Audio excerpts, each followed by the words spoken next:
கிறிஸ்து உங்கள் அனைவருக்கும் சமாதானம் உண்டாவதாக. இன்றைய தியானத்திற்காக எடுத்துக்கொள்ளப்பட்ட வேத வசனம் 1 தெசலோனிக்கேயர் 5:24. உங்களை அழைக்கிறவர் உண்மையுள்ளவர், அவர் அப்படியே செய்வார். இந்த வசனத்தினுடைய முற்பகுதி உங்களை அழைக்கிறவர் உண்மையுள்ளவர். நம்ம அழைக்கிற தேவன் எப்படிப்பட்டவர் சொன்னால் உண்மையுள்ளவர். அல்லேலூயா. அதுதான் தீமோத்தேயுவில் சொல்லும்போது சொல்கிறார், நாம் உண்மை இல்லாதவர்களாக இருந்தாலும் அவர் உண்மை உள்ளவராக இருக்கிறார். எரேமியா தீர்க்கதரிசி சொல்கிறாரு, கர்த்தரோ மெய்யான தெய்வம்.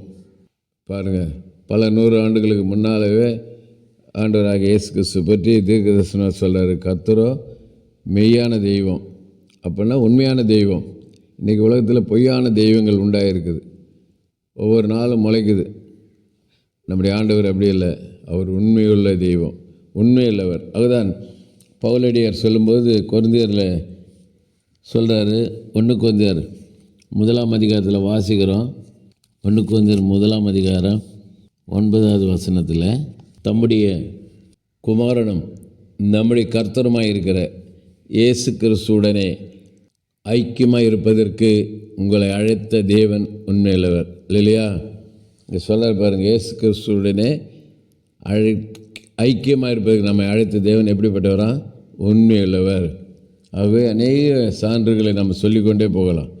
எபிரேய எழுத்தாளன் சொல்கிறாரு, எபிரேயரில் சொல்கிறாரு, மோசேயை பார்க்கலாம் இவர் அதிக மகிமைக்கு பாத்திரராக இருக்கிறார் சொல்லிட்டு மேல் வசனம் சொல்கிறாரு, இவரும் தம்மை ஏற்படுத்தினவருக்கு உண்மையுள்ளவராயிருக்கிறார், பிதாவுக்கு உண்மையுள்ளவராயிருக்கிறார் சொல்லி இங்கே எபிரேய எழுத்தாளன் சொல்கிறார். ஆகவே இப்போ நம்ம தியானம் பண்ண அத்தனை வசனத்திலையும் குறிப்பிட்டு சொல்வது, கர்த்தர் இயேசு கிறிஸ்து உண்மையுள்ளவராயிருக்கிறார்.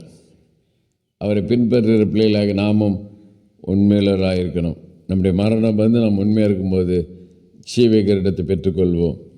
அது உண்மையாக இருப்போம், பரிபூர்ண ஆசீர்வாதங்களை பெறுவோம். கர்த்தர் நம்மை ஆசீர்வதிப்பாராக. செபிப்போம். நேசிக்க நல்ல தகப்பனே, இந்த நல்ல கொடுத்த நல்ல வார்த்தைக்கு நன்றி. நீர் உண்மையுள்ளவராக இருக்கிறது போல நாங்களும் உங்கள் பின்பற்றுகிற பிள்ளைகளாக நாங்களும் உண்மையாக இருக்க, மரணம் உண்மையாக இருக்க உதவி செய்யும், கிருபை பாராட்டும். இயேசுவின் நாமத்தில் ஜெபிக்கிறோம் நல்ல பிதாவே, ஆமேன். நம்முடைய கர்த்தரும் இரட்சகருமாகிய இயேசு கிறிஸ்துவின் கிருபையிலும் அவரை அறிகிற அறிவிலும் வளருங்கள். அவருக்கு இப்பொழுதும் என்னென்றைக்கும் மகிமை உண்டாவதாக. நம்முடைய கர்த்தராகிய இயேசு கிறிஸ்துவின் கிருபை உங்கள் அனைவரோடு கூட இருப்பதாக. ஆமேன், ஆமேன், ஆமேன்.